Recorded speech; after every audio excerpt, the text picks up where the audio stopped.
All right. Bonjour and good afternoon, everyone. My name is Jolene Engelking, and I am with the Minnesota Indian Women's Sexual Assault Coalition, and I run our National Tribal Sexual Assault Resource Center. We are very happy to have you here for our first webinar of 2024, which thus far I have not written wrong on anything, and I am slightly proud of myself for that.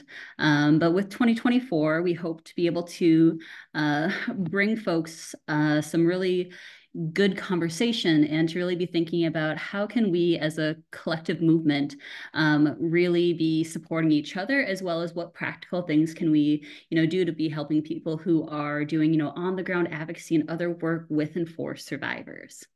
And so today for that first webinar, we're calling it, everyone is talking, really focusing in on what does advocacy in particular look like in high profile cases of sexual violence, particularly in our tribal communities or against our Indigenous relatives.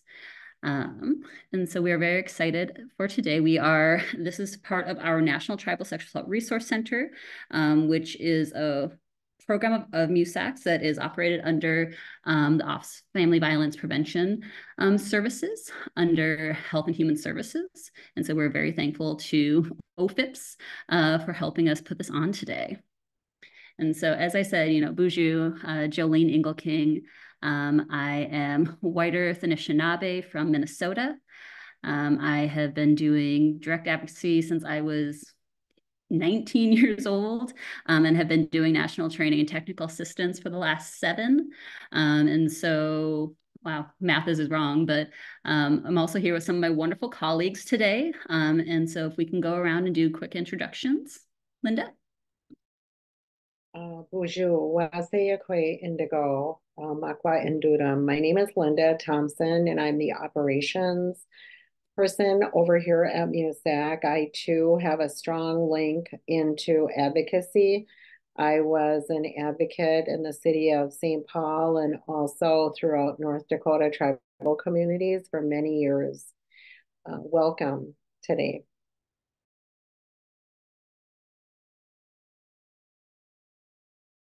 Becky? Hi, I'm Becky Jordan. Good to be with you all today. I am our communications and design specialist here at MUSAC.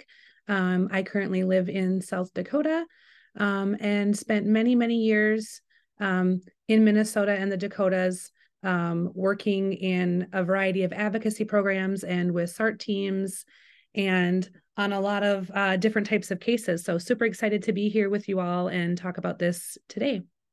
Shayla? Thank you. Sorry, I'm unable to share my video.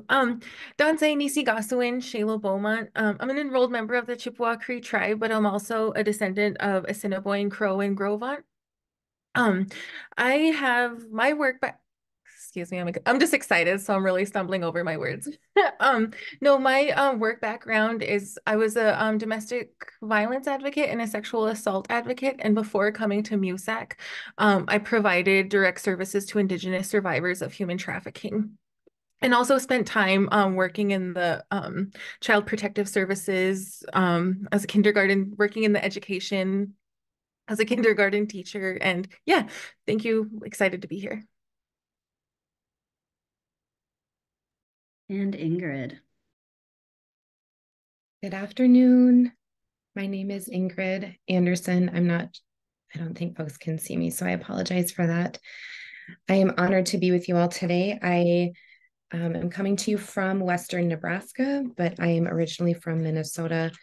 I am a descendant of Standing Rock, and I am grateful to share my experiences both as an Indigenous woman and as an individual with several years of direct service provision, both through the Child Advocacy Center movement, campus-based anti-sexual violence work, and the last several years of my work before joining MUSAC last year was as the Director of Victim Witness Assistance in a prosecutor's office. It is so good to be with you all today. Thank you for joining us. And we also have with us our two of our wonderful interpreters, Hercules and Amber.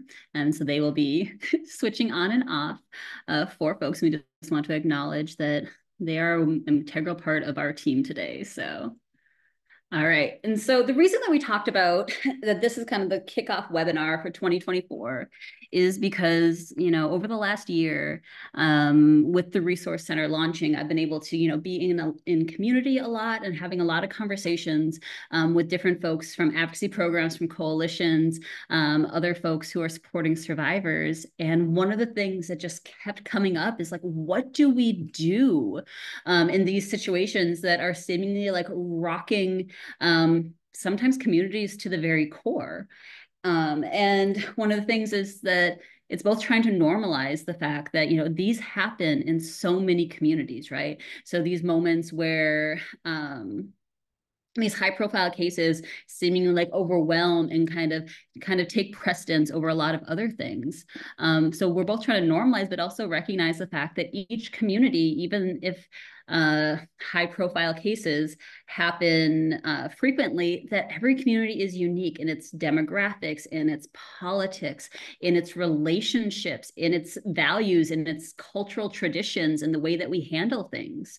And so today we wanted to explore some of the ways that these high profile cases kind of happen, as well as really talk about some strategies that programs and individuals can maybe try or to work through. And through all of this, I know that we are kind of limited due to, being in a webinar format, and so we won't be able to necessarily hear from people's voices.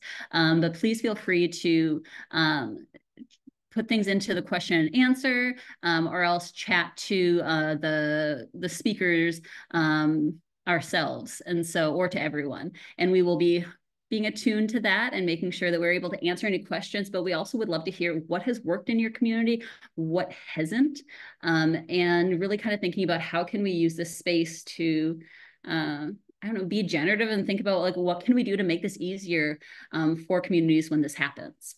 And so to start out with, I just want to name the fact that like titling a webinar high profile cases seemed so weird to me. Neither of those words really are things that resonate with me in my advocacy or within the work. Both this term high profile, because I think that sometimes when I hear the word high profile, it seems that it's maybe like diminishing other sexual assaults that are happening within our community, or it is placing things on this like spectrum or tier, that there is a hierarchy of things. And so I wanted to kind of acknowledge the fact that high profile is just a term that we've often heard within communities and within media. I also want to name the fact that the word cases in itself is something that I bristle at, even though I'm the one who made this title. And wanting to acknowledge the fact that, the sexual violence that is endemic in our communities is beyond just having people who are cases. It is beyond just what will happen if people go through the criminal legal system. These are people's lives, stories, and we are more than just a moment that happens. And that I just wanted to acknowledge the fact that cases isn't how we talk about when we work with our relatives. We really want relative to relative care, but this is just the term that happens. And so I do want to acknowledge the fact that I don't hope people don't get bogged down with those semantics of things. And so to start out with, I wanted to talk with folks about what are we even talking about? Like, what do we mean by high profile cases, and how have we seen this within our communities?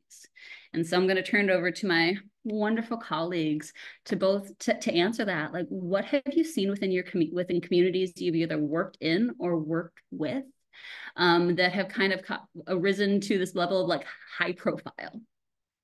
I'll start with Shayla. Are you able to come on camera and answer and start us off?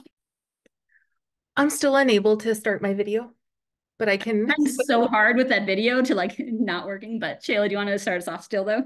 Yeah, definitely.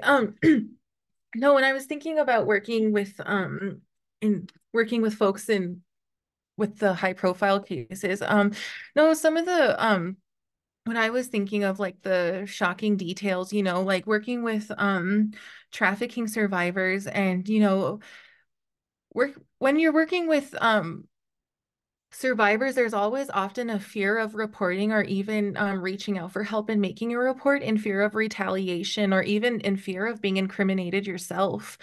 And so one thing I kind of wanted to highlight with my work experience was you know, when survivors are brave and want to move forward with a police report or even just make a report or even try to get an order of protection was when calling dispatch or trying to report to police. And with trafficking, when reporting, there can be really dangerous retaliation, not only against you, but your family. So to come forward and be ready with that, you know, they're really putting themselves in a dangerous situation. But then when going to dispatch and reporting or the police, to be turned away like, no, that isn't happening. No, are you sure? No. And it's like, well, we have evidence that we're even willing to like put in the report, but and then to be told that you are lying or to be told that you are actively using, that you are high or that you are drunk. And then going back to that supportive trauma-informed approach, it's like, well, you know, when someone's experiencing violence and how trauma plays out is miscommunicated as addiction or under the influence. And so in that other bulletin point of systems involvement in perpetrating violence, I really like, what does that look like moving forward? Or like, what is that telling our community, that folks aren't valuable or important enough to investigate or to even make a report? So what does that say about our community safety? And especially for our Indigenous survivors who are calling for help, to not only be turned away for safety and to our criminal justice system, but to also be that harmful language of being accused of using when, you know, trauma doesn't play out in the prettiest ways, or like it just comes out in so many different situations. And I was also thinking of too of the lack of investigation when something is discovered. I when we had a survivor willing to voice where there was a trafficking ring in one of our local Montana towns, and the sheriff said, no, I just drove over there, there's nothing happening there. And it's like, well, we have names and we have cases that we'd love to share and report, but then going back to that perpetuating violence, it's like, no. So even just being hung up on, so what are we communicating to our survivors if we can't even move forward with a police report or report a crime that's being happened to us? Especially when speaking, like the evidence is there. We have a survivor willing to talk. Thank you for all of that, Shayla. And it also makes me think about this fact that, you know, when we're talking today, we're talking about, you know, high profile cases, those things that are really kind of gripping our communities, gripping our programs, our everything. And when we think about the fact that, you know, like most sexual violence that happens in our communities is never going to arise to that. They're the things that are going to be so easily dismissed, or things that our families and ourselves as individuals are keeping quiet, right? Or those things that you try to get help for and nothing comes from it, right? And just how frustrating that can feel. And then when we're thinking about what can we really do, and then all of a sudden, so, you know, like we who've been in this movement know, like we've all seen the stats, right? Especially as, you know, like as a Native woman, knowing that, you know, anywhere between like 70 to 80%, I've seen different statistics, but also just simply knowing that every Native woman in my life has either experienced sexual violence or has people within their immediate family who has, right? So that to me is more than any statistic is worth knowing. But most of those never garnered attention, right? Most were never in the newspaper. Most were never talked about outside of small groups. And so we're really thinking about like, what are those things that kind of cause that spark to go from there's nothing in our community that's talked about, and all of a sudden it's just overtaking everything, and suddenly everyone sort of becomes an expert on sexual violence, and everyone has that opinion, and everyone has their ideas about how we can create change within space. And it can also be very, very dangerous. I'm so happy everyone's face is now able to be up. And everybody is within our community is kind of like scrutinizing both survivors. What does it mean to be a survivor in a situation where people are analyzing everything that you might have done, right? It's going beyond victim blaming to really parsing out each second sometimes of a night for people, right? Also thinking about, oh, who is the perpetrator of this violence, and how are we best able to, oh, but he's a good man, is what we often hear, or you're going to ruin his life, or, you know, he's done so much for our community. And I'm using those because I'm thinking of specific situations. We're all aware that any and all and no genders are able to be a part of this. So I'd love to hear from Linda or Becky. Look kind of like primed to talk. So Sure. Can I I, add oh, one more go thing? ahead, Shayla. Sorry. No, I just no, and like another huge piece too, and sorry I just keep talking about human trafficking, but that's just like a lot of where my discussion's coming from.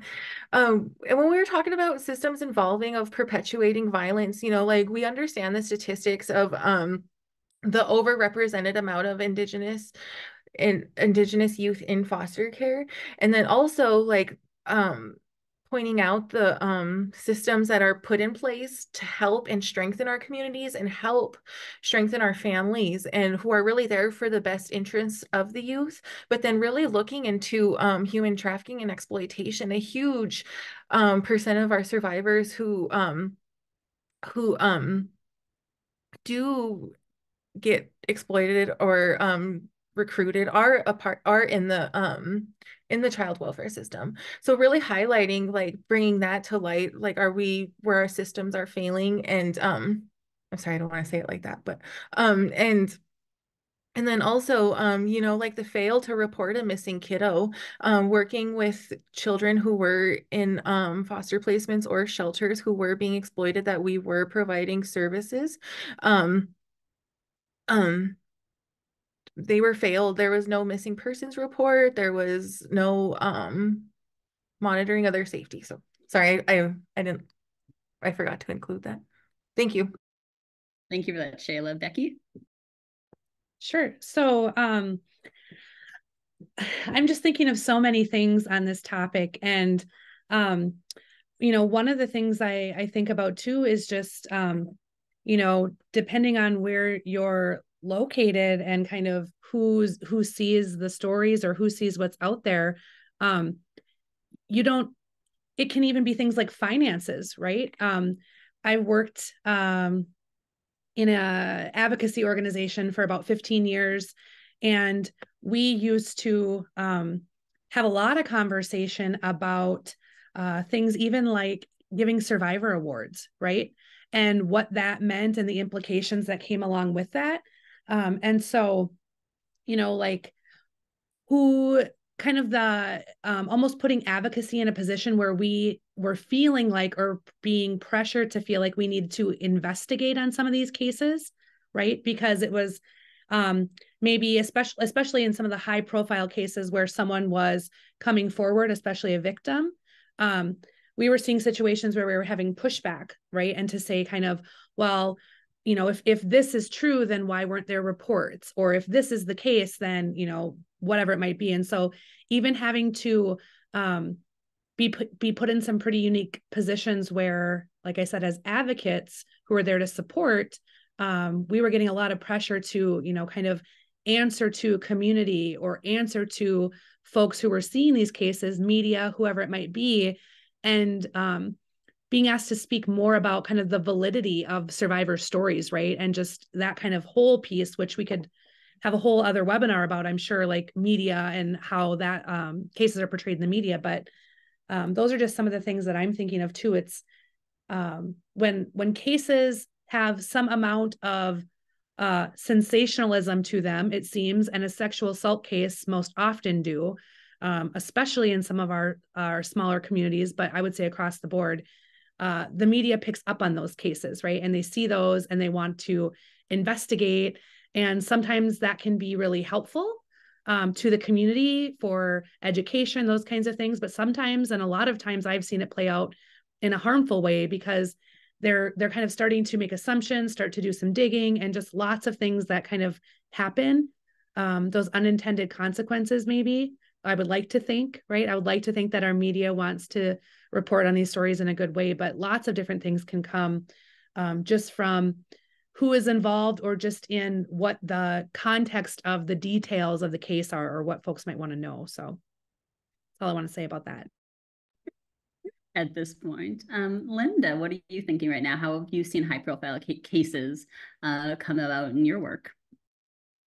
I'm thinking that people find ways to almost dismiss that what's going on in my community is as big or as influential as something like R. Kelly, Jeffrey Epstein, Bill Cosby, Michael Jackson, different people that we see and hear on the news. And then as advocates or community members that we're listening, some people call it Debajiman or the Giyape, the people in the community that are telling stories or saying things, or you might get a reporter, you might not, you might hear a third party from somebody.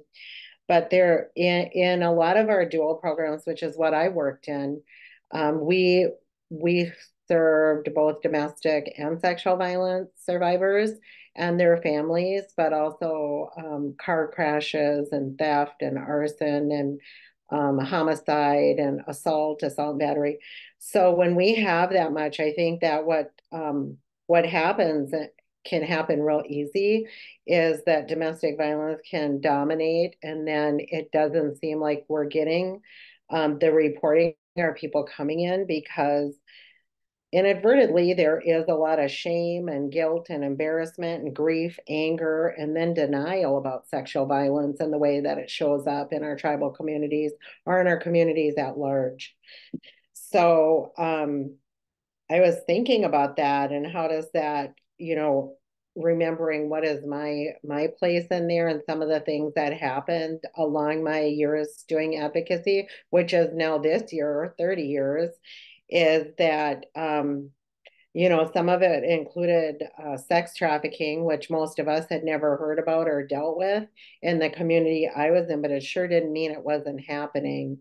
And then people getting angry or upset also about child molesters, and then the line of victims. And I think it creates a lot of gossip, and then it creates a lot of the other things I talked about. As a community, we can be ashamed. We'd actually had an order to not speak to media about certain crimes that had happened that came from the administration, that you are not the spokesperson for this tribe, for this community. You are not allowed to talk about it, even as an individual, as a community member, as a mother, that I was, told don't speak about that because it was an investigation stage. And then even after, like if it was a crime against a child, an advocate would never speak about any of that stuff. I mean, there's laws that protect the victims and their families. So I think when it came to child molestation or rape that happened in public spaces or shared spaces, including schools, and those things came out. And then what about when we have offenders that have been convicted or somebody we know, because we do know that if there is reports that as advocates, we stand in bias support of people who are reporting, and that because something wasn't prosecuted sure doesn't mean it did not happen. So how do we, in that process, think of safety in those public spaces where sex offenders have been asked to leave, including powwows and public spaces like gatherings. Basketball is a big thing and they're in those games, but there might be, restrictions on being around children. And then somebody sees them. We had actually people's pictures posted, when it was with SORNA and the reporting and making the public aware. And then I don't know, this just hits in so many spaces for me. And then what is the role of us as advocates, and how do I feel as a mom that my children are growing up here too, and I believe what somebody has come to say. And then I might be called, I've had people call or catch me in public and say, whatever they felt free to say to me about my support of somebody. I've walked through a candlelight vigil that was in support of an accused offender, with the victim. I mean, there can be all of those things that happen that the whole community knows about. So we don't want to look at it like the R. Kelly, the Jeffrey Epstein, the Bill Cosby, the Michael Jackson, because in our community, it's what is high profile for us right now in the place that I'm living, the place my children are growing up, the place my family lives, the place my relatives are buried. That is high profile to me. That's what I want to say about that. Ingrid, do you have any thoughts on this? Not at all, but I have so many thoughts, and I'm always so inspired to hear about the experiences of other folks. Linda, one thing that I think is so powerful that you brought in what you shared is that, we're still community members and family members ourselves. We are not, swallowed up in the work, even though sometimes it feels that way.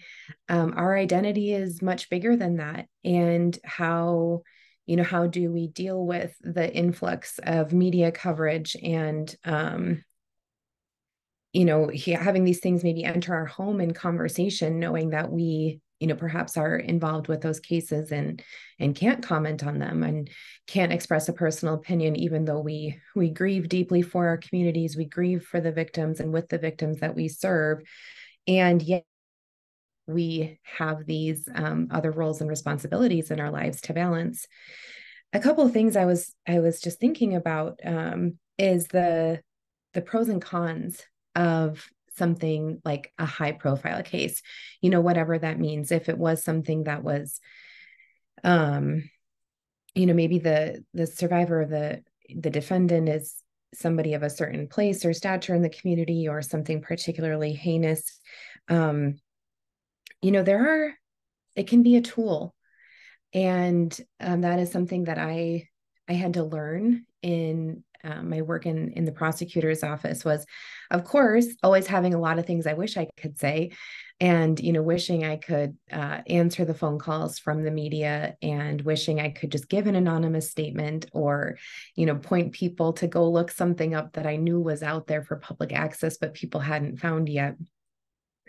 But there are ways, I think, to both protect victims and survivors and protect the case.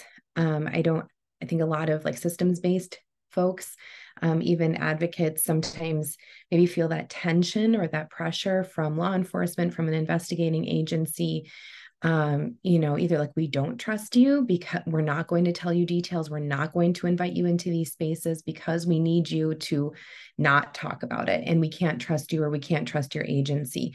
Whether that's a legitimate concern based off of past behavior, or perhaps that is, perhaps a cultural boundary or issue that just hasn't been navigated yet. But one,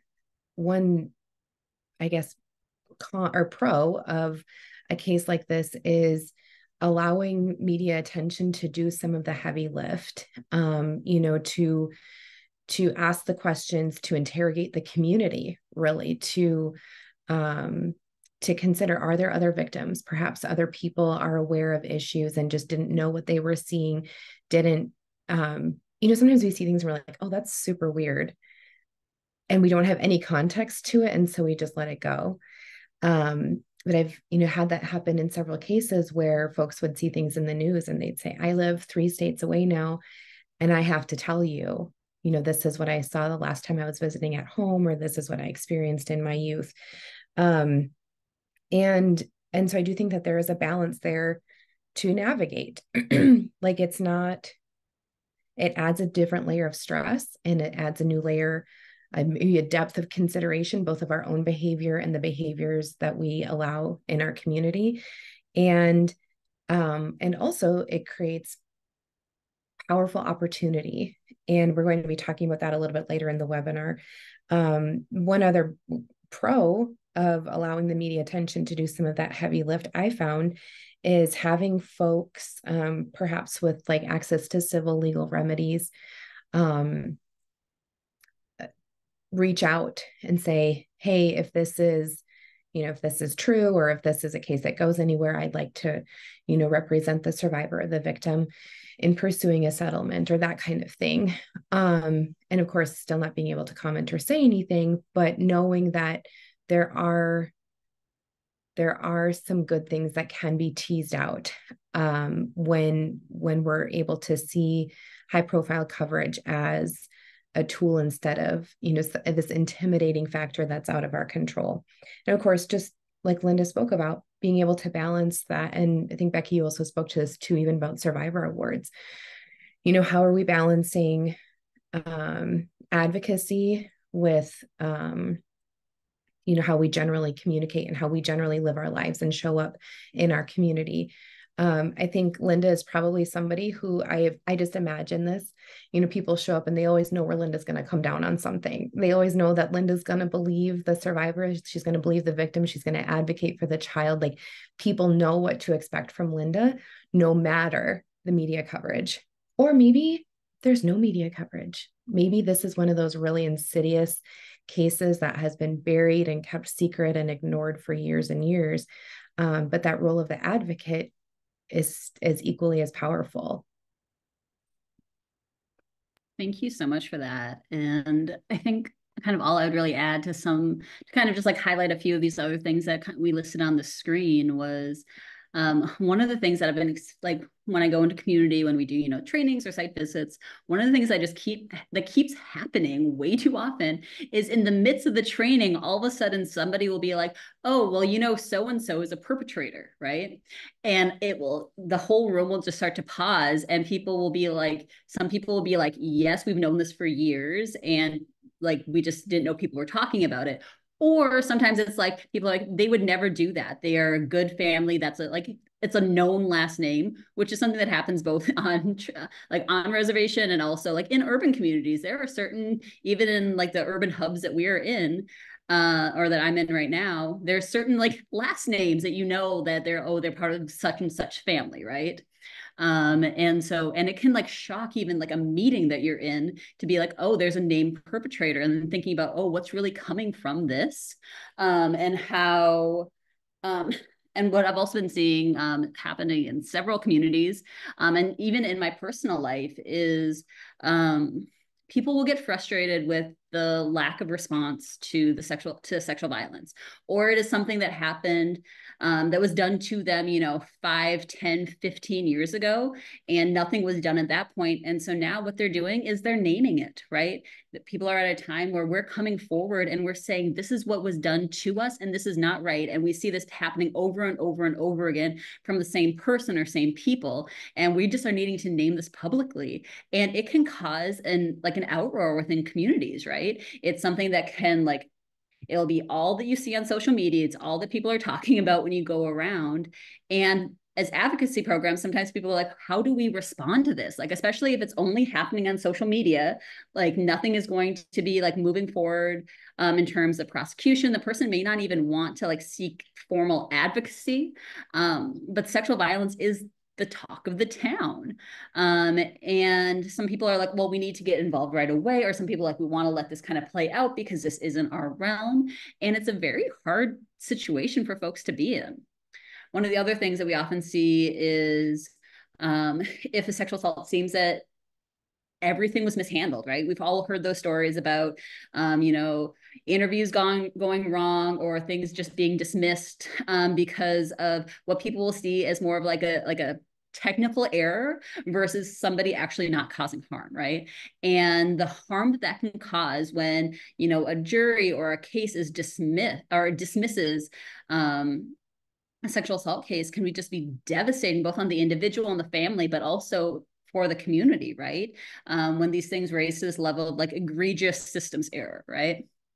One of the things that we also sometimes need to talk about is that impact of what happens externally, right? So not just within our own communities, but when you start to hear, I heard it after, the Me Too movement, when that happened, when a lot of, celebrities were coming forward with, disclosing their own sexual violence. Also hear it after things like like as Linda had alluded to, like R. Kelly, Harvey Weinstein, or some of these like bigger things that happened, people and one I can also think about was the gymnastics with Larry Nassar, and thinking about all of a sudden I had people coming to me being like, something similar was done to me. And so that's sometimes a good benefit, I guess, of these high profile cases that come forward in like the national media, is that people are like recognizing that things that we're raised to think are just normal, that this is just how things are, this is how you interact with doctors, or this is how a normal sexual experience looks, when in fact it's like, oh, when people are talking about all these details and people are recognizing, oh, things in my own life, that wasn't the way that, that's not full body autonomy. That is not something that I like wholeheartedly consented to. And so just really thinking about like how it can really help to raise things in people that our society often doesn't talk about what healthy sexuality looks like. And so sometimes when the media will highlight the negative side of things, such as sexual violence, it can help people understand like, oh, what happened to me wasn't normal or wasn't right. So there is no normal, but wasn't right. And that was not okay. And so all these different things can kind of bubble up, which will then cause like an influx either into like community, which like, within individual families, things are starting to like kind of come apart, or within a community being like, oh, we're now getting this like influx of people who are wanting support and wanting to talk. And are we equipped to handle that? So I think we can move on to just that. Like, what is that impact on community? What are these things that we're able to kind of talk about? And so how about Becky? You want to start this one out? Sure. So I think that, some of the things that you were just talking about, Jolene, really illustrate the ways that, or one of the ways that these high profile cases can impact community, in the sense of folks starting to identify or recognize or remember, right? Recall things that have happened and that they've experienced. And so I know we definitely dealt with those situations where, we would see an influx of folks coming into advocacy organization, and just talking through what they had experienced and really trying to figure out like, okay, what do we need to do to prepare ourselves, and what do we need to have on hand to kind of deal with some of those pieces. And so I think even just in, I think I started off talking about the media, even just in like how we educated our media was so important. We thought a lot about the ways that we as an organization or the advocates were going to respond. One of the, I think, more interesting, I guess, approaches that we ended up taking at one of the organizations that I was with was in creating a high profile crimes committee, right? And I can talk more about that later, but we did a lot of work within that committee. And then eventually, part of that was also helping to educate in the community just about these crimes, educating ourselves about how to speak about them, informing, our policies within our organization, just all those different types of things that maybe we hadn't thought about, right? Because again, of those unintended consequences, and thinking even about, to your point here, about this, a community of care, right? Like, what does it look like when we are all kind of working together to create this space that allows for victims and survivors to come forward and disclose and talk about their experiences if and when they're ready to, and to do that in a safe way that isn't going to be re-victimizing.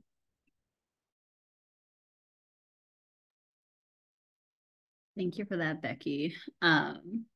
It's so hard because I always just want to share all of the thoughts that I have when we have so many great voices on the call. I will turn on over to Linda. What are you thinking of? Like, what is the impact on communities when it comes to these cases? I know you touched on it a little bit before, but I want to give you the space. I just think that from the community standpoint, and I never thought about that because I didn't live on a reservation before that, but that there was the feeling of being exploited, that anything they could do to publicize and almost like with a horn, get out there and tell people something that was reported happened, wasn't a conviction, but there was a ongoing investigation. But it would hit the midday news, the 6 o'clock news, the 10 o'clock news, and then special time to talk about it. And it didn't feel for some that um that there was a caring piece on it. It was more to talk about it or to gossip about it. And it didn't feel like it was coming from a caring of the community concern or how to set up safety and all of that kind of stuff. And it felt really like some level of racism. And there was anger and embarrassment and grief and fear from the community when there was something reported that nobody had the answers because it was being investigated. So as advocates, we would field the calls or get the calls or being asked, what is happening? And we have to go by what leadership is saying. We can't talk about stuff in an investigate. We can't talk about stuff anyway. But I think the media has a different role. They want people listening to them. They can share news, but sometimes they're not correct in what they're sharing or how they share it. And sometimes, like what Ingrid said, they can be used as a tool. And I know some tribes during reports of horrible incidents or incidents that cause so much grief and pain that they actually excluded or banned at the borders people coming into their community with their cameras and with their reporters. They wouldn't let them in there. So I was thinking about that and about how they cover and how could we I guess I don't know how I don't really like talking to the media even now, because I think that without you present what you want said in a written format, because I think things can be left off or assumed in different ways, and you really need to have, like, we only have, could have like one spokesperson, and that's the person who talked. But I didn't like the feeling that from our perspective or the tribe's perspective that there was so much racism and things left out, and any chance to make it look like we didn't have a safe community, which wasn't true for the most part. That we all want a safe community. So I was like, well, yeah, now it's all over the air. So I think tribes having their rights and the impact can be all of the things we talked about before with shame and embarrassment and guilt and sadness and grief, and then the fear. But the other part of it is providing community education on all of the things that we work in, so that there isn't that I didn't know that, or I didn't know that was going on, or I didn't understand. That's what I wanted to share. Thank you. I wanted to share something quickly too. And what I thought about was, like, as far as impact on community, I think one of the things I've seen, and as Linda was talking, it made me think about, sometimes those situations where, based on how, like, we come to know about a case or how it's reported, we might have ideas about how a community handles sexual violence, right? And so it might be whether that's positive or negative.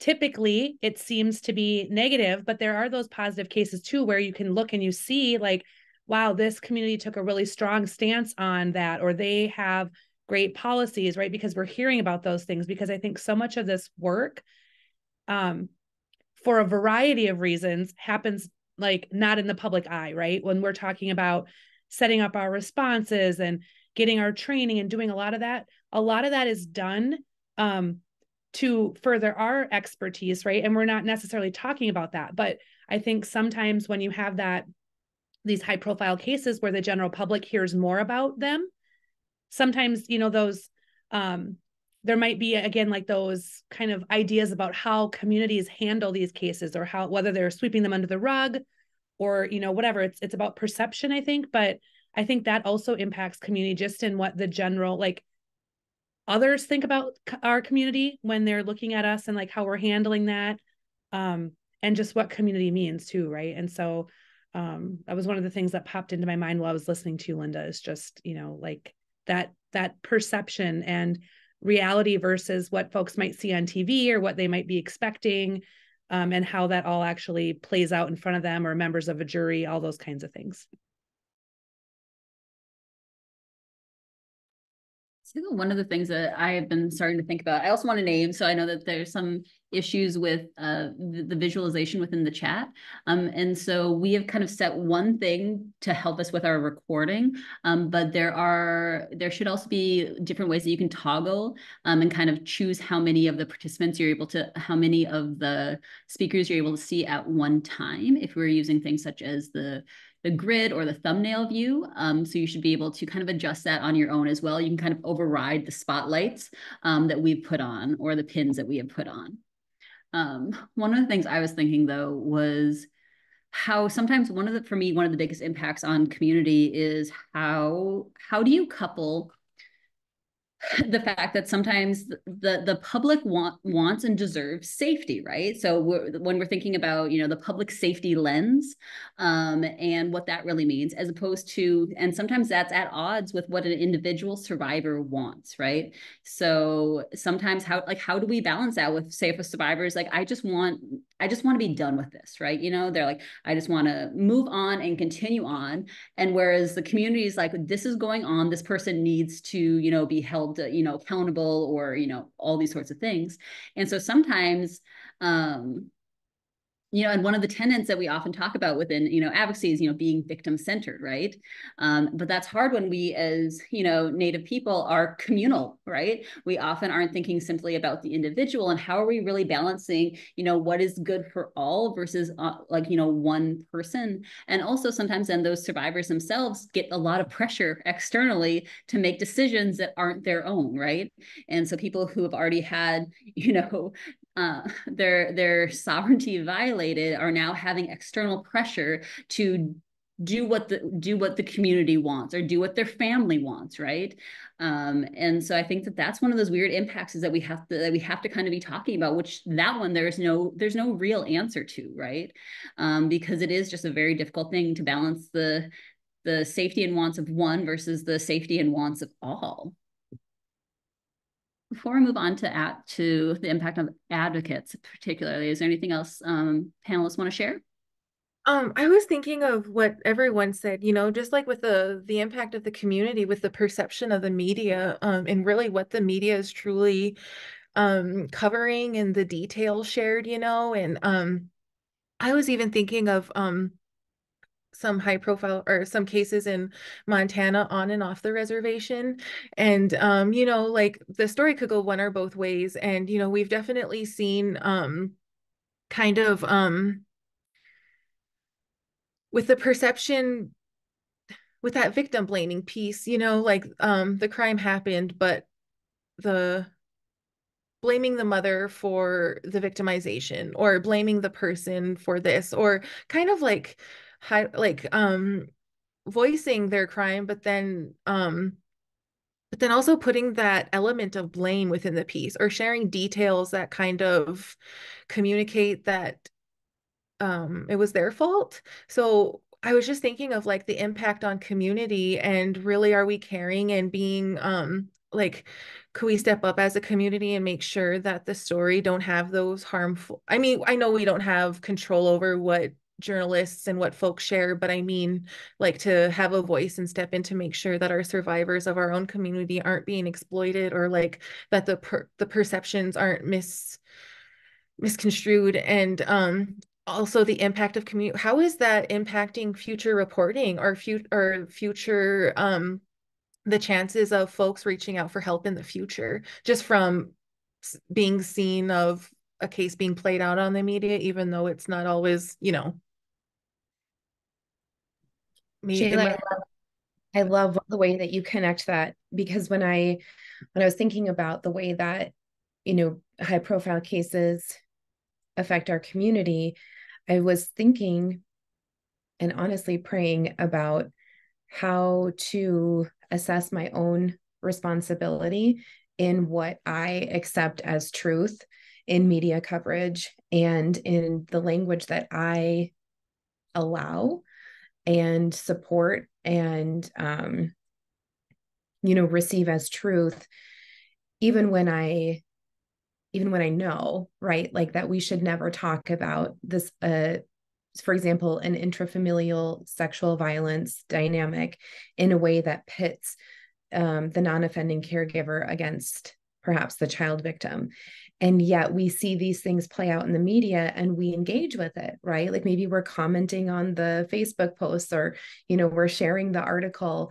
And in just thinking about that, I kind of uncovered in myself this realization that I do feel often just like subject to like media coverage as something that's outside of myself. And one thing that we used to focus on in the prosecutor's office was instead of thinking, you know, maybe how am I going to strategically present this case to the jury, was how and what do we need to educate the jury on? And I used to go back to those Facebook comments and I would say, oh, okay, so people don't actually know what the statute says. People don't actually know, you know, what penetrative sexual assault means. People don't actually know, you know, what the sex offender registration requirements are. And that's why they're commenting the way they are. That's why this harmful language, this abusive language is continuing on in our community. And I think that this is this pause has been very helpful for me, as now I've stepped away from direct service, to consider, you know, for those of us perhaps both in the advocacy work or perhaps in like administration or program building work, to say, what is the language that we're going to use and how can we be leaders in our community to give people, to educate people, to educate our own community, our own families on these issues, so that maybe the next time the media uses inappropriate, outdated, inaccurate language, or perhaps like hyperbolic language, extreme language to describe these situations, everybody, it's not just us, right? Because most of our families and friends know we're always going to be the squeaky wheels, right? Like, oh, well, she's an advocate. She's always going to speak up about this stuff. So that other people feel like, no, I can confront that. I can say that that's not loving. That's not true. And that's not the kind of language I want to be used in my community or to describe what is happening in my community. But it takes us all taking a step back from being swept into the dynamic, the energy that a high profile case generates to keep itself going, and to say, I'm choosing a different way to engage with this, both externally and internally. I think that is an amazing segue into this next portion, Ingrid, where we're really thinking about, you know, like what does that impact kind of on the individual? Particularly when we're talking about, you know, the advocates and those of us who are, you know, doing this work, right? And I think that some of these things that have been brought up, and especially when the feeling starts to foment, right? And I don't know how better to describe it. That's not a word I like to use, but when the feeling grows, right, within communities where people are righteously upset, right? The way that our survivors and our families and our relatives are treated in our communities, it can just be heartbreaking and infuriating. And then sometimes we start to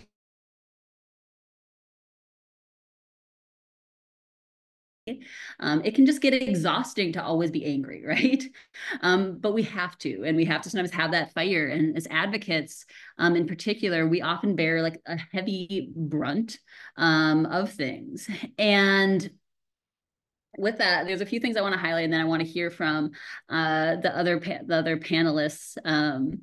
And some of the things that we already talked about, I just was talking about that anger and judgment. And even as advocates, I mean, many of us have felt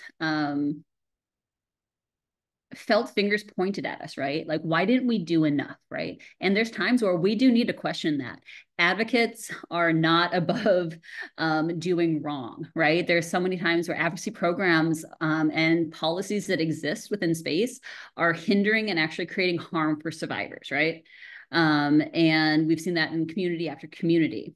But there's sometimes where an advocate is doing their, I don't want to say darndest, or people are doing their absolute best with what they have, and it still isn't enough to get the outcome that somebody wants, right? And so then there's a lot of anger, there's a lot of finger pointing, or also people who are not doing this day in, day out, not understanding, some of the processes and think, oh, this is what they should have done, right? Which sometimes is correct. And sometimes there's other avenues people could have explored. But I don't know. So just really thinking about how we're kind of facing that. One of the other things that I think particularly in, not even particular, and I just am thinking more about, I grew up very rural and then like reservation adjacent. I'm thinking about the real fear of retaliation that can come. I mean, both for survivors, we always need to talk about that, but even for advocates, and thinking about how much risk can be happening to somebody. People have had their lives threatened, right? When I first became an advocate, one of the first things I was, told was about some of those horror stories that come with guns and advocates being threatened and things like that, right? And how I think people sometimes forget how dangerous and how safety planning, even for our advocates, is something that is essential for as individuals and as programs. But we're thinking both about, that like the retaliation that can happen at a program level, at that individual level, funding, if things don't quite go right, funders will sometimes pull the funding if they happen to think if something is like that egregious within a community. And sometimes that's just optics. It's the perception that, advocacy program was doing wrong. But sometimes that is a very real concern, right?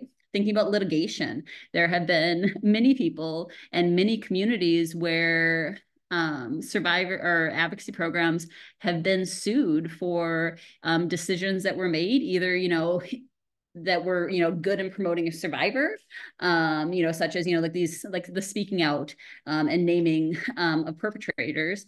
But also advocates have also been, sued, and programs have been sued and lost funding for other things as well. And also there's this level within our community where sometimes we can face spiritual retaliation. I didn't know a better way of phrasing that, but it is something that can be so real, where you are, no longer welcome within certain circles or at certain ceremonies, or if people are even using, like religion and spirituality against you. And so just wanted to name a few of those things. So how about, who haven't we heard? Who wants to go next? I don't even know right now. Thank you for bringing that up, Jolene. I was thinking of the impact on advocates. Like, are we doing this work in the we talk about the secondary trauma and the burnout and taking care of survivors, but also, like when it's always hard, like it's easy to be supportive of others, but then to like really actually be meaningful and slow down and take care of ourselves, or to slow down for ourselves and make sure that we're taking that breath, making sure we're taking that break or whatever, that like staying hydrated, eating healthy. And I was just thinking of like the impact of advocates, and are we really taking care of them, not only emotionally, mentally, and physically, but just like you said, like even safety in our communities, especially in ceremonies. And you know, um, I was thinking about when we were talking about like anger or judgment that may happen from the community, because like in moments of high emotions, when you're scared, angry, like of course stuff's gonna happen, or stuff's gonna be said, or folks are gonna want to respond. And I was even thinking of the how are we really, really taking care of our advocates, not only with what I just mentioned, but also taking into account of the job isn't easy either, and we work really hard as advocates, but sometimes we don't get the answers, or we don't get stuff just doesn't go the way we want. So I was just thinking of like that extra support, not only during the workday, but also at like when we go home, taking care of ourselves, making sure we're safe, safety planning. So I think I was just like thinking of the whole medicine wheel for our advocates too, from organizations and our community.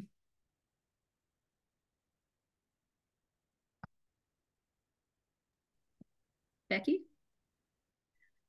Yeah, sure. And I do believe, just to speak it out loud, that the chat is now finally working for participants. So please feel free to chat in and contribute to the conversation. But yeah, I mean, to piggyback off of Shayla, it absolutely, I think it's thinking about that larger self-care and impact on advocacy and advocates, and how we are supporting advocates. I think that is something that we should be thinking about all the time, right? And about that care piece and the realities of the trauma that folks who are doing this work are experienced to, just by doing the work and hearing the stories and holding the stories of folks and providing support in all of those pieces.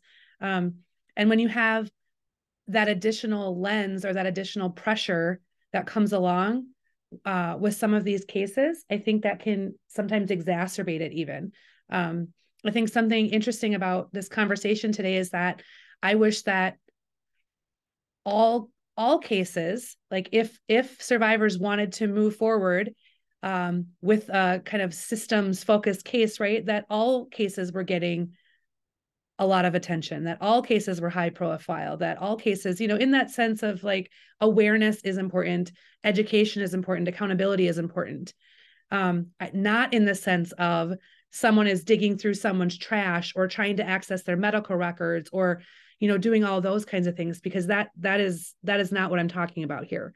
But I do think that, it's one of those things that we need to be prepared for. And I kind of brought this up earlier, about one of the organizations that I'd been with having this high profile committee, right? And that was basically, developed in response to having lots of high profile cases happening in a short amount of time. I mean, there were many murders, there were many very violent domestic assaults, there were some very public sexual assault cases.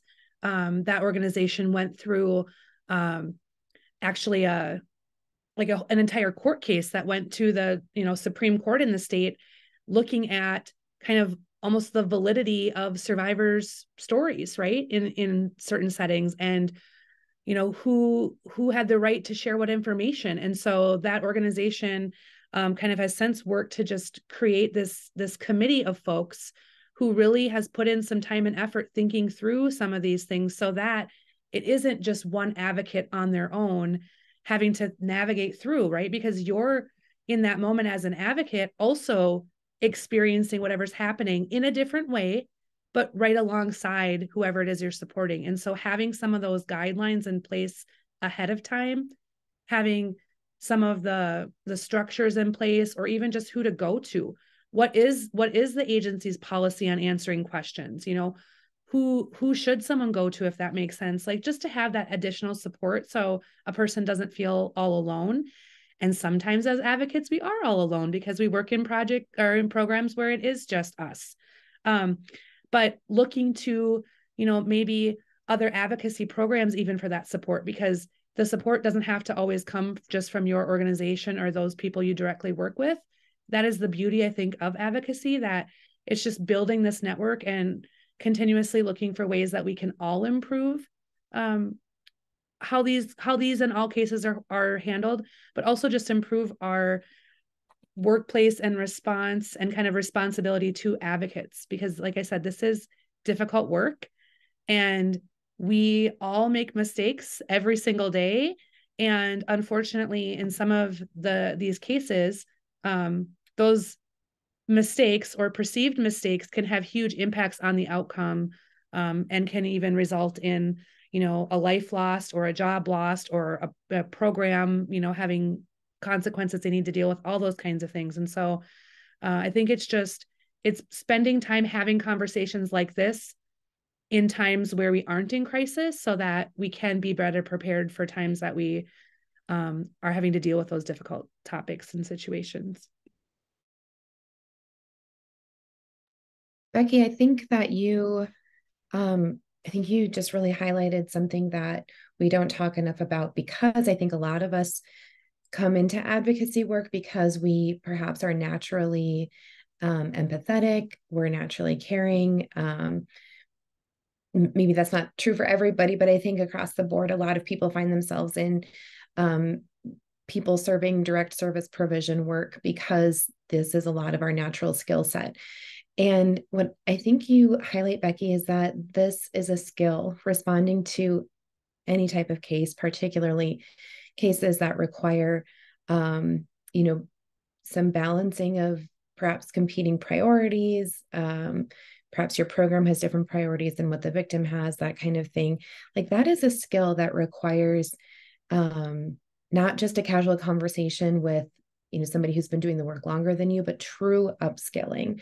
And I think sometimes advocacy organizations forget to invest in staff, not only for their health, you know, for their well-being across the board, but also so that we're well equipped when these things come to our desk, because we never know who's going to walk through our door, right? We never know what hotline call we're going to answer. You know, we might have had, you know, months and months that have been low key, and you just never know what you're going to hear or what somebody is going to bring to you. And it's not something that I think we should expect people to have natural skills to be able to respond to. And I have yet to come across a specific training about, you know, how to get a credential in responding to high profile cases, but I think it does require internal work. It does require skill expansion, and it requires an organization that is healthy and robust as well to be able to withstand these things. You know, do we have mutual trust between advocates and leadership, between our other maybe systems-based programs or offices? And because if we don't have those things fundamentally, a case like this can cause some pretty serious ruptures. And then what do we need to do in order to be able to trust the intention behind another person's statement or response? Like perhaps if an advocate is left out of a meeting, or, you know, if the police are not sharing details that we think are essential for us to be able to do the work, how are we able to trust that intention? That takes work, that takes relationship building, because it is not natural for folks outside of the system, or perhaps, you know, if we're dealing with a case, you know, particularly these, you know, more high profile cases that maybe have crossed state lines, have crossed tribal land boundaries, you know, we're probably dealing with the collaboration between a lot of different agencies. And it's not just about the advocate, but what is the energy that we can bring? What skills have we developed? Have we, you know, been invested in that we can bring in order to make sure that the response, both systems-based and advocacy-based, is still victim-centered? I really appreciate the way that you bring that to the forefront, Becky. I just want to name, I think we're already segueing into this idea of like, what are the strategies? So, you know, we talked a little bit about the impact, and there's so many more ways that, you know, high profile cases can both manifest, and how it feels, and how it, like, what the practical ramifications of situations can be. But Becky and Ingrid both have spoken so well already about like what are some of the strategies or some of the ways that people can be thinking. And this includes, you know, like looking at policies, you know, forming committees to kind of help to, because that's one of the worst things, is when all of a sudden, you know, things are going right and then something big happens and you have no plan. And so to do our planning in that winter season, in the rest time, right? So that when something does happen, we are a little bit more prepared. Shayla, what do you have, any thoughts on like strategies or ways that folks can be navigating things? Really liked how Ingrid mentioned, you know, like really those skills or like that work of talking to, because I know we can't control everything that is put out there in the media, but then I was also even thinking like not necessarily to have those trainings, but to have those like not necessarily a training, but or to be prepped, but to really work and be meaningful of working with the media when needed, or not even when needed, but even just to kind of like how to navigate and work through what's put through the media, whether it's good or bad, and how that has an impact on our community and our advocates, and how it impacts the further how it impacts survivors in the future if they want to reach out for services. And I was also thinking of I really like that idea, Becky, of committees. When I was working in Missoula, and we would experience a lot of discrimination when working with the police, our Indigenous survivors, trying to report a crime or trying to get legal and medical help. There was a lot of discrimination, and I'm really grateful that Missoula, we established a human trafficking task force. And when we would when working with cases or working with survivors, whenever we would experience a barrier in the Missoula community or somewhere else, whether that was discrimination or turned away at the doors or harmful language, you know, we definitely had the task force kind of able to not necessarily back us up, but like we definitely had that extra support of other professionals who were knowledgeable in the movement, not only on the advocacy side of things, but also medical, legal. And having that task force really educate the community, or being like someone that the community could go to with questions or concerns, really did help out a lot, not only for the community, but for advocates as well. Just to kind of have that support to lean on when you would experience barriers in the community resources, or even just anywhere, if you just needed like an extra hand or an extra help or an extra pair of eyes, or so that strong coordination between agencies, and whether that looks like a community or a task force, or just a safe space to have that conversation or that forward thinking. And then really we talk about practicing care and trauma informed, and when we talk about sorry, my hand was in my face. When we're talking about high profile cases, you know, really making sure that we're there for the survivor and we're there for the movement. We're not here to exploit, or we're not here to like just hear the story to hear, you know, just to hear gossip, but really like going back to that community care and what that looks like, and being encouraging. And yes, it's important to share stories and what we're seeing and what we're happening, but then also we have to remember that like that survivor is a person. What is said does affect their family, and maybe even the case, and how it does impact the community and advocates' work and people reaching out moving forward.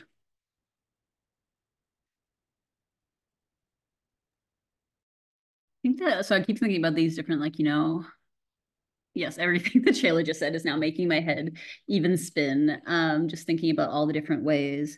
But I did also want to highlight just how important it is. So one of the things on the last slide was really thinking about how sometimes these high profile cases can really stir up a lot of misinformation within communities, right?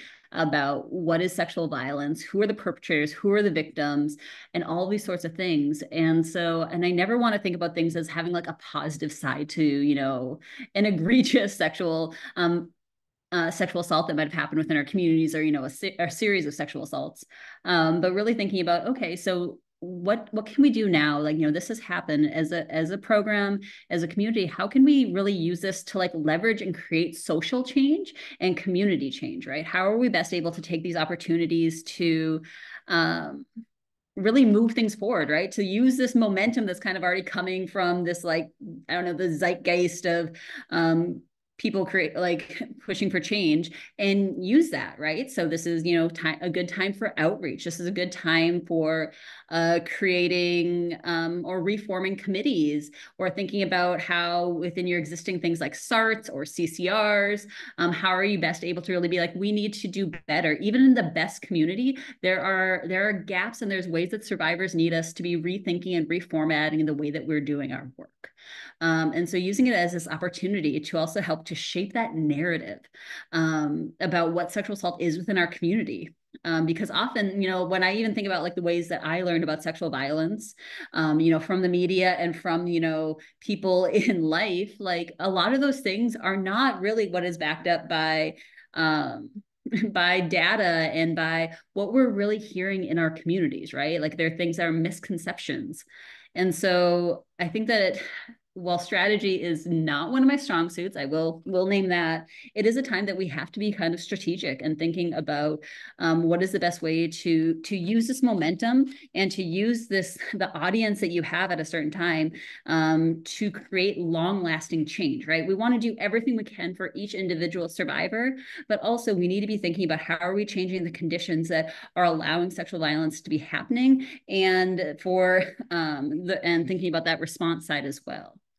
So, and I love what you're saying there, Jolene, too. I had a note here that was just thinking about the focus on, like, yes, as advocates, we are working with individual survivors and their families. But when you have these high profile cases and these opportunities that come because they're out in community for whatever the details are for that case, it can be just such a great time to focus on the big picture and, to your point, the outreach and just kind of the broader impacts, rather than speaking to that specific case, right? Like there are times and places where we need to speak to specific cases, specific survivors, families, whatever that might be. But there are also times that we can't, right? Or that we shouldn't be because of confidentiality or whatever it might be. But we can still use these times to do that broader education and like creating just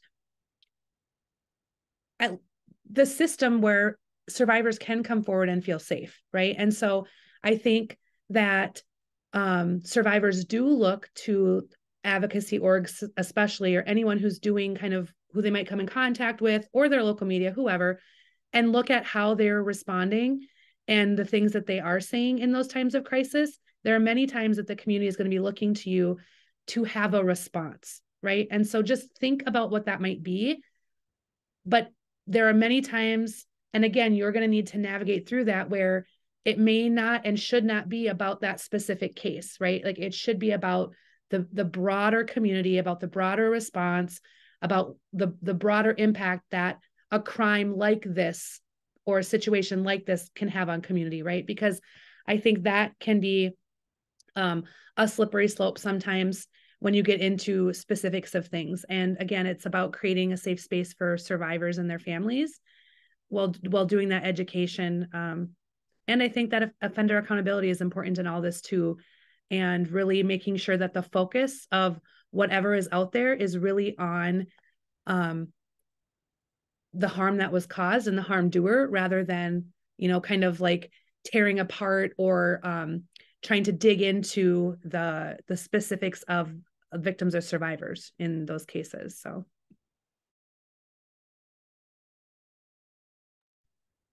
Linda, do you have any strategies or tips or thoughts on what folks can do within communities?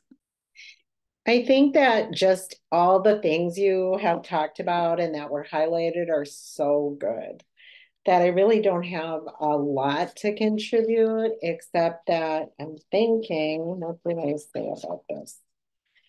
Is that some of the strategies that were highlighted are really, I really like what Becky was, I like what everybody was talking about. I think it is an opportunity, and that when it's happening, it can be extremely stressful for the office and for already really difficult work that you're doing, and to maintain that support of, you know, sometimes it's one or two advocates in an office and sometimes there's a team, but to maintain those connections with either other advocacy programs that support your work without all the details, just when we're having a really hard time. It is an opportunity to live out our traditional values and to establish some ways that we as a organization or a program can handle these types of situations as they come up. And I also think And that, yeah, thank you for the chance to talk. Thank you for this. I appreciate all that you had to say. And I will say, with that, some of the other things that I think are effective strategies that we aren't often talking about is how are we using ceremony within these moments, right? How can we use that as a community or collective healing, right? And within each community, there may be some like broader healing kind of practices. And sometimes we're having to kind of really be thinking almost creatively about how are we taking those ceremonies that have been passed down and thinking about how can we make this to like help heal our own community, right? And when you're able to be, in those sacred spaces with people, it can create so much change, right? And it can be transformative. And so we never want to forget, like we always want to remember that, using these values and using our ceremonies are so important. And also one of the things that, part of the reason I put that on there about using our traditional values is because when we are being attacked, when people are, pointing fingers at us or work that we've done or all these sorts of things, it is so easy to take things personally, right? Like it is so easy to let that side of your ego just like get hurt or to get defensive. Or you're wanting to like protect, all these sorts of different these external ways as well. But really, if we're able to lean on whatever your traditional teachings may be, like for us, it's like the 7 teachings, of our grandfathers. So thinking about in these spaces, what does humility look like? What does bravery look like? And so really using those sorts of things as our guidepost as we move forward, I think is just so important. And I also think that recognizing the fact that you're not alone, like this can be very overwhelming, be it a big program, a little program, however this manifests. What we really want is people to know that you have connection. You have connection with all the people on this calls. You have connections with the thousands and thousands and thousands of advocates who are out there across the country. You have coalitions in many of the states, and you also have TA providers like us who are able to be there with you through this. And sometimes that can look like just having us listen to you and just be there with you and help to like, maybe strategize and have you talk through your own like sounding board. And sometimes that's like, hey, we'll give you some strategies that we've seen work more specifically in these situations, but you are not alone is what I want people to kind of take from this. And we're hoping, that at some point sexual violence is something that is prevented, right? And at the same point, we know that right now in our society, these high profile cases are still going to rock our communities and rock us as human beings. And we want to make sure that we're trying to just do our best to be proactive and thinking about what can we do. And yeah, so I just wanted to say, we're here, we are able to provide trainings, maybe create some of these resources if folks are wanting like templates or samples of things. We also would love to hear from you about, what is really going on within your community and what would be beneficial to help you as you move forward in this, or what would have helped you when this happened 3 years ago and you've learned from things. And so we also have many other national TA projects as a coalition, including Elevate Uplift, which is what Shayla, who has so beautifully shared things with us today. And, that focus is really on, supporting and expanding the way that we do our advocacy, and especially in like cross-cultural ways, right? And so we wanted to highlight that, as well as Ingrid, who is in many ways my counterpart on this resource center, and thinking about within our, state, tribal, federal policy, how are we really able to help codify things and make these larger scale, like these macro level changes that will impact, the breadth, like the vastness of survivors, but also our individual communities, programs, survivors, and our families. And so we're always wanting and willing to talk about these things and to be there as a support for folks. And here's just one of the many ways to contact us. And we hope that, there were some little glimmers of of information that we were able to share with folks today, and have things really be able to connect and think about what are we able to do next, because survivors, need us on that day-to-day basis to always be thinking and to always be growing and learning. And so thank you all, Miigwech, for sharing your time with us today. The end.